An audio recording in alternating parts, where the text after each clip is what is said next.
Hey guys, it's me again, Kathy, your Ilocana Ilongga Bisaya gal. Welcome back to my channel, and for today's video, let's read some of the comments that we got from one of my random question blogs. So stay tuned.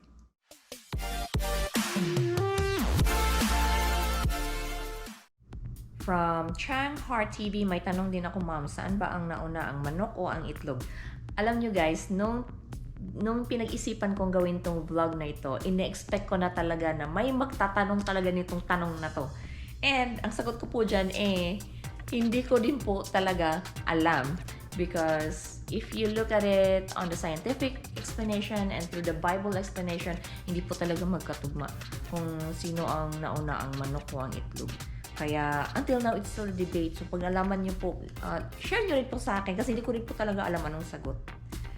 Next is Ninja ni Biemski Official number 9. Kung makanta ka po, ma'am, try mo naman po kanta ang content mo kasi maganda po boses mo. Thank you so much, Miss Biemski. And yeah, I do sing. I actually know one Ilocano song, although parang word by word hindi ko siya masyadong mag-gets, pero yung buong istorya daw nung istorya na yon or nung kanta na yon is about someone na parang sinasabi niya na wala akong kasalanan, yung parang ano yung ginawa ko para maging ganito, parang something like that. Awan nagbasulak, yun parang wala akong kasalanan, ganun yata yun sa Ilocano. And I think it goes like this. Di ta din nam awan nagbasulak, tira namit kumit amin ang pagragsakam. Kemanya't insubad mo, sinaktam laing to'y puso, di mo inilalam na pudnong ayat ko. Yun. Yeah, so parang something like that. Parang what did I do to deserve this? Parang ganun, wala akong kasalanan, parang ganun. From Anton Foods and Farming, how to be you, ma'am. Napakasimple mo Team Charm. How to be me is just being me. Wala akong hinahalong extra at wala din akong dinadagdag. So, kumbaga, you get what you see. This is what it is. Yung parang ganun. Ako po talaga ito.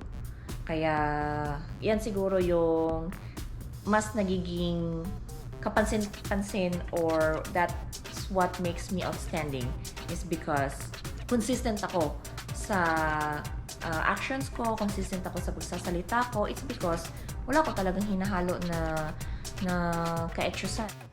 Last but not the least po, itong mga comments na very similar to each other.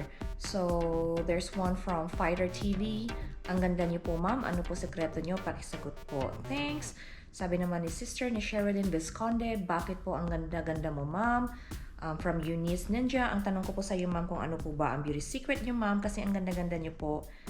Ang ganda-ganda niyo po Full support from Team CV. From Bro Astig Kabayan OFW, ask ko lang po if ano po ba ang secret mo, bakit ganyan kakaganda at ka-sexy Team Charms. From Betong, super ganda naman po talaga ni Ma'am Bisaya, ano po na sekreto ng magandang kutis, ano pong gamit nyo, Vits or I would say vitamins. And Miss Queen B Plantita, ano pong gamit nyo sa skin nyo, curious lang po, hehe ang kinis mo po kasi ma'am, Team Charms. From J-Cell G, how to be you, hehe, ang ganda niyo po, thank you. Unang apo ni Gmar Vlog, ganda ng mukha mo girl, ingatan mo yan dahil ang magpapayaman sa'yo. Thank you. From Ninja B ni Akinazel, ano po ang yung ginagamit sa face, ma'am? Ang kinis po kasi ng mukha nyo. From Ninja Turtle 10 ni Rosie, napakaganda po ninyo. Yun lang po masasabi ko sa ngayon. Ano pong beauty secret niyo? Ninja G Don Albiza, ang tanong ko po ay bakit po ang ganda niyo? Sana masagot. Maraming salamat po, Team Charms. September Chico Vlogs, what is your secret, ma'am? Ang ganda niyo po. Macbeths, ano po ba sekreto ng magandang kutis? Patpat17, ang tanong ko sa iyo, ma'am, is ano ang ginagamit mo sa face mo? At please, skincare reveal. Thank you kung mapili ang tanong ko. Ninja Combi Edits, ano po ang secret niyo para maging glowy ang skin? Ninja ni Butterfly Vlog, ano po ang secret mo, madam? Ang kinis ng kutis mo. Salamat. O2 Papa ni _ Allison's World. Hi Ma'am Bisayang Ilocana. Tanong ko po sa iyo, ano ang secret para maging sexy pa rin ang body? Team Haniko Vlogs and MFI channel. What is your beauty secret? Can you share it? So guys, if you know my Facebook page na Bisayang Ilocana, lalagay ko po dito. Yan po ang page ko. Diyan po ako nagpo-post din ng mga pictures ko. And dyan ko rin sinishare yung mga vlogs ko para maka-reach out pa ng mas maraming viewers. Nilagay ko po dyan yung beauty secret ko na ginagamit ko at ginagawa right now. Pero meron po akong mga vlogs, yung mga skincare routine ko ng pang-umaga at pang-gabi. Lalagay ko po dito. Ito yung pang-umaga at ito rin po yung pang-gabi. Yan. So, yan po yung ginagamit ko at ginagawa dati. Pero since nung naubos na yung mga products ko na yon, nag-venture out ako, nag-change ako ng skincare product. And now, I am using, hindi po ito sponsored, I am using Medicube. Yan. So, ang sinasabi po nila is meron daw 7-day brightening effect, which is hindi naman ako nag-i-aim na pumuti. Kasi I'm fine with my skin color and at the same time, guys, kung sa Pinas, dinidiscriminate natin ang mga kapwa natin Pilipino dahil ganito yung kutis nila, mas gusto nilang pumuti. Kung sa damakmak na glutathione ang ginagamit natin sa Pilipinas, dito po, inggit na inggit ang mga Amerikano sa kutis natin. Kaya ako, kiber ako dyan sa mga whitening products na yan. I did try before, pero hindi siya effective sa akin, unang-una. And at the same time, napagod na rin ako mag-try, guys. Kasi talagang natural na talaga, hindi na ito magbabago, guys. Kung meron man is, ang gusto ko na lang i-aim or yung goal ko na lang is kuminis. Yun. Yung kulay, I'm fine with my color. So, yung pagka-kinis na lang ng mukha, yun na lang yung target ko. Tsaka mawala yung mga fine lines. So, yung Medicube po na yun is nakatulong po sa akin na mabawasan or ma-diminish yung fine lines ko, lalo na dito kasi lagi ako nagaganon. Or pag nakangiti ako, talagang all out na ngiti ako. So may mga crow's feet po ako dito. Yun yung tinatawag sa mga guhit-guhit natin dito sa gilid. Crow's feet. Yun. Ngayon is nag-lessen siya. Kaya talagang loyal na ako ngayon dito sa Medicube product na to. And of course guys, pag lumalabas kayo, lalong-lalo na sa Pinas, napakainit po talaga din dyan. At saka masalimuot talaga. Napakaigang. Yan. Dapat po is mag-sunblock po kayo. Kahit na hindi nakalabas si haring araw, pero meron po tayong mga radiation, mga UV rays, yung mga ganon, na nandyan pa rin sa labas. So, ugaliin niyo pong maglagay pa rin ng sunblock. Maghilamos po sa umaga at sa gabi. Linisin po natin yung mukha natin. And yun po ang pinaka unang sekreto para sa maganda at makinis na kutis is maglinisin niyo po, of course, maghilamos kayo. And ako, gumagamit ako meron akong foam cleanser na ginagamit. Meron din akong, after nun, meron akong toner na ginagamit na of course alcohol-free. So hindi siya matapang, hindi siya masakit. Kahit na ipatak ko pa sa mata ko, hindi mahapdi kasi wala siyang alcohol. And then, after that, yung serum ko, yung Medicube Vitamin C serum, nilalagay ko yan. Tapos meron din po akong moisturizer. And meron din po akong, depende, meron akong aloe vera na parang gel. Para lang kung meron akong mga swelling sa skin, mga redness, yung mga ganon, na to tone down niya po yun, which is, minsan-minsan ko lang ginagamit. And then, yun lang ang ginagamit ko araw gabi. And always drink a lot of water. Hydration is essential. So inom po ng tubig. Although ako, to be honest with you, ayoko maging plastic sa inyo.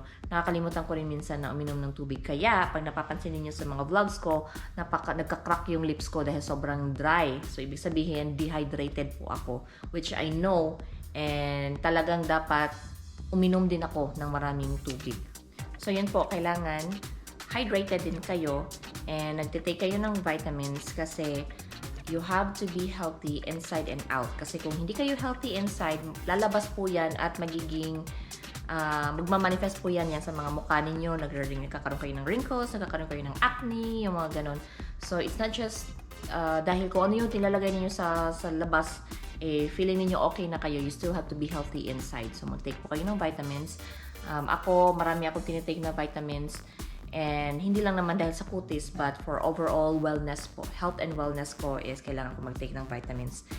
And ito lang po guys paalala ko po sa inyo, yung mga produkto po na mapapanood or pinanood ninyo sa akin or napanood ninyo na vlogs ko na pinapakita ko sa inyo yung mga products, yung mga pangalan nila, just because I'm using it doesn't mean na gamitin nyo rin po. Just because effective siya sa akin, hindi po ibig sabihin na effective din siya sa inyo. Kasi tayong lahat po, magkakaiba ang skin texture natin, magkakaiba po tayo ng mga hiyang sa atin. So, ito na hiyang sa akin, pero pag pag ginamit ninyo, may allergic reaction kayo. So, yun po. Find the right product for you and test po talaga, trial and error po talaga pagdating sa mga ganyan. Ako, napakarami ko ng mga beauty products na nandito sa bahay. Ang iba nga pinadala ko na sa Pinas, pinamigay ko na sa mga kapatid ko. At yung iba naman ay talagang dinispatcha ko na, tinapon ko na kasi kahit gaano pa kamahal yung isang item ko, talaga namang hindi para sa'yo at hindi hiyang sa'yo, bakit ko pa ikikip? Diba? So, yun po, trial and error po talaga lahat. At pag nahanap nyo nga yung brand or yung product na hiyang sa inyo, then stick to it.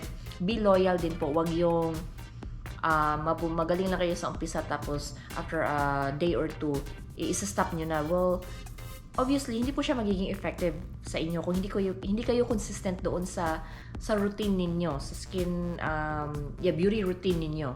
So, kailangan consistent din po kayo. Kaya, yun, siguro,